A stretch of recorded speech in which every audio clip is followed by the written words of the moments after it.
All right, folks, how we doing today? So this is a late night video. We're getting well into the end of the month here. We got the NFL draft here in Las Vegas, so I'm gonna probably go and walk around there and see how that's gonna be set up. They're doing that in a way in which they haven't done anywhere else ever. Like they'll have like the draft stage at the Bellagio at the pool, and then it'll have it set up like a carnival. All right, you could probably look at that footage on your own, how it's set up. They're gonna have like Ice Cube, I think, on Friday performing as part of the draft, and the draft starts Thursday. But anyway, let's get into this video here. I hope y'all had a good day, and thank you for your time. Now, DaBaby. I just want to talk about his legal battles. Not so much his legal battles, but but his clashes with people. Okay, he's had a few clashes more recently. Okay, it's come to my understanding that his security had fought some people off. Okay, there could have been potential fights backstage, but just this year, it was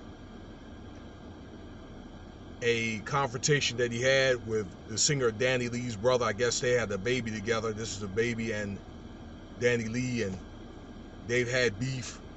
Okay, he assaulted him. Well, I guess basically when he walked up on DaBaby, you had another incident where DaBaby had shot a trespasser on his property out there in some country town outside of Charlotte. That's where he's from, Charlotte. And another fight backstage, and then footage is coming out. They're saying this is not self-defense. That incident that happened in Charlotte, he was involved in a killing in Charlotte. Okay, where when I seen the tape, it was self-defense, but it was one of the things where he initiated. So that's probably going to be a legal matter right there. Okay. And I'll say like this, I just think that ever since, he made those LGBT comments, he did apologize, but I think that he wasn't very remorseful. And I'm just saying what the industry could do, okay? All right, because I think if you don't satisfy the powers that be, or the people that's in charge of you, they'll do things like, how can I say? They'll come after you. They could do things like start taking your money and doing things like tax evasion, okay? Or you'll get arrested for piddly stuff, or they'll bring out some dirt on you, like some type, sexual assault thing. This is what I think Trey Songz going through right now. But for the most part, some of that is the energy that you put out. The energy you put out is the energy that you kind of get back. It's kind of like a karma rule. What comes around goes around. The Baba Rashawn had explained that. Shout out to the elder. I saw your video today. I thought that was a great video.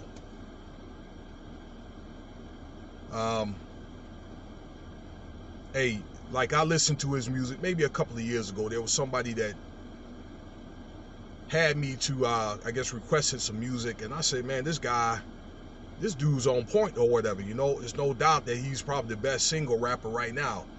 And when I listen to his video, and sometimes I listen to the older stuff, he kind of reminds me of Prodigy, Tupac, and Ja Rule put together. But I think that he kind of reminds me a lot of Tupac because of his, living on the edge type style, his lingo and his charisma and so forth. Okay. I mean, he is a man to be reckoned with, I tell you that. But you know what I think? The man is just defending himself, and I think those cases were in self-defense. But I think he's going to have to be real careful, because you could slip, So I think that he needs more like an older example, maybe an older rapper, you know, one of the OGs, like, I don't know, Ja Rule or somebody that he admired coming up. And I probably thinks that he needs to diversify his talent, maybe get into acting, or maybe, I don't know, do other type of work, okay, in the industry. All right, maybe producing, where he can kind of switch it up, and maybe he can have times where he can come out and then times where he can get a low profile. That's just what I think, okay? To mix things up, so to make himself a little bit unpredictable. I just think that he needs to do that. I just think that he's not really looking for trouble anytime he moved in the country, but trouble tends to find you. And another thing, when you get success, I'm not saying him, but a rapper that gets success, you look at it, he blows up so fast. Sometimes some of these rappers, they step over a lot of people's heads to get it. And again, that sometimes I think it turns around to bite you in the backside. Like, if you created them demons, you know, them demons, eventually they'll find their way, you know, trouble finds you. But I just think that's what the solution probably should be for DaBaby. You know, you want to be careful about the company you keep, or maybe burning bridges, because you really don't know. Okay, and it's one of the things I think, if you continue that lifestyle and you don't maybe at least change up or figure out a better way to turn it on that venom and turn it off, it will, you know, turn around. Karma will get you.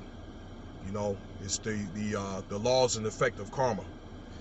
And before I leave you, so be selective, I'd say. You know, it's like one of the things you have to live and learn and move real smooth. And I want to leave you like this. On top of that, if you're retired out there, you know who you are.